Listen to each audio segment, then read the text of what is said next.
All right, so wow, cool. I'm on a roll. I want to speak about the Heptacontagon more. Just kind of thought of two other neat little things that I like to summarize. And one more thing that's funny. Um, you know, the QAnon thing is still bugging me because of what I saw on CNN. But let's just try this again. I like to think all the bad words are the good numbers. You know what I mean? Because it's ironical. So there's like the big cipher of life.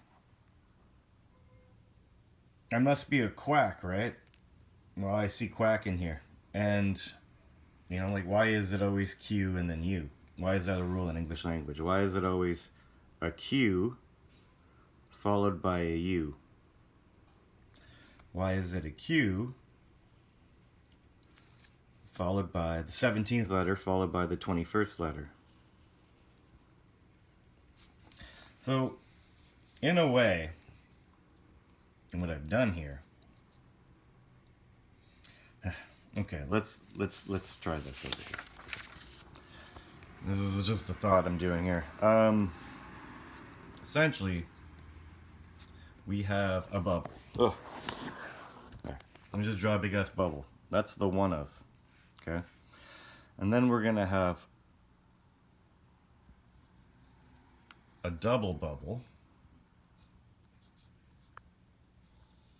and another bubble.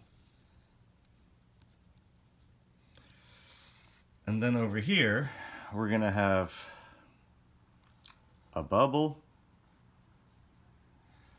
and a bubble, and it's gonna meet somewhere in the middle.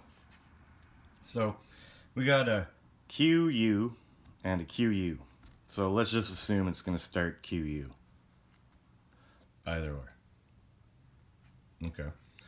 We're left with 110. Well, 110 is binary, and when you look at 110 in binary, it could be many things. And what I see in 110 is that there are lines and dots.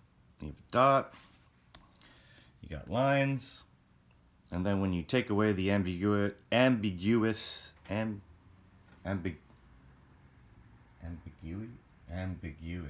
no, that's not how you say that. Ambiguous. 0, you're left with an 11. So the circle, so 110, right? It can be a circle. The ring, let's just say a 1 for an A. It could be 3 lines, like Roman numeral, like a C. An 11 would be the K. Quack.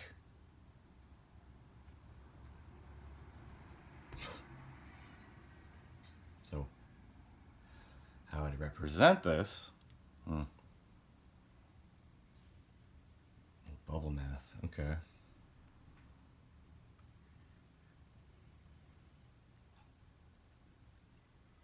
Let me see. How do you, these must be the ways to join these bubbles, but yeah. I'm assuming there's like an 11.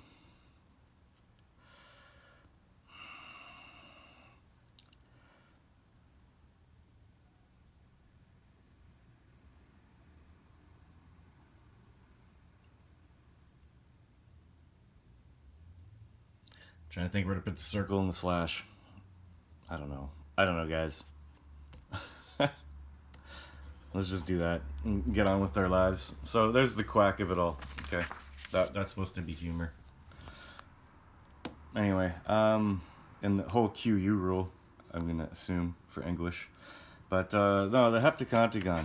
So again, what did I define it as? No, I defined it as this. I did the interior 7 by 7.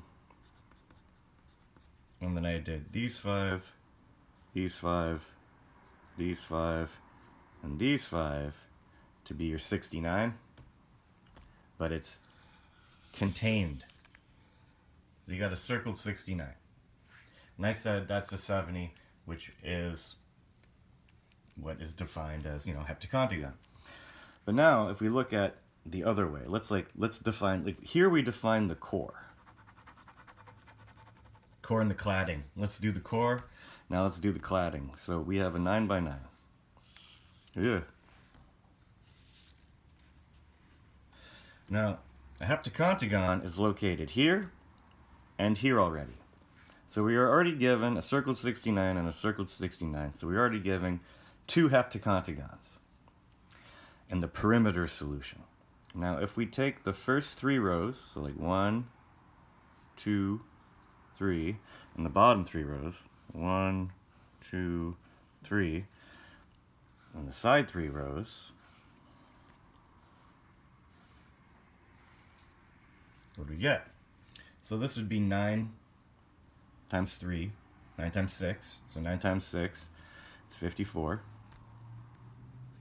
And then you'll be left here with a 3x3 and a 3x3. So you'll be left with 18. And that sums to 72. But remember, you don't count this one because it's already a heptacontagon, and you don't count this one because it's already a heptacontagon, so we subtract 2. And we're left with a literal circled, like, which is a 70. You know what I'm trying to say? The core and the cladding, based on a 9x9 reckoner, are heptacontagons. The core and the cladding. But it's like bubbles. Like 2 bubbles will pop when they meet, but 3 bubbles will merge. So this bubble, when merging with 2 other bubbles, I think, won't pop. Don't worry. It's all about DuckTales, baby.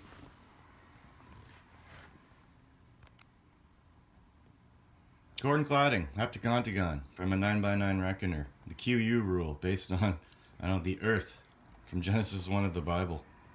And the reckoner decode that you have no idea about. Or maybe you do. I must be fucking nuts or knuckin' futs.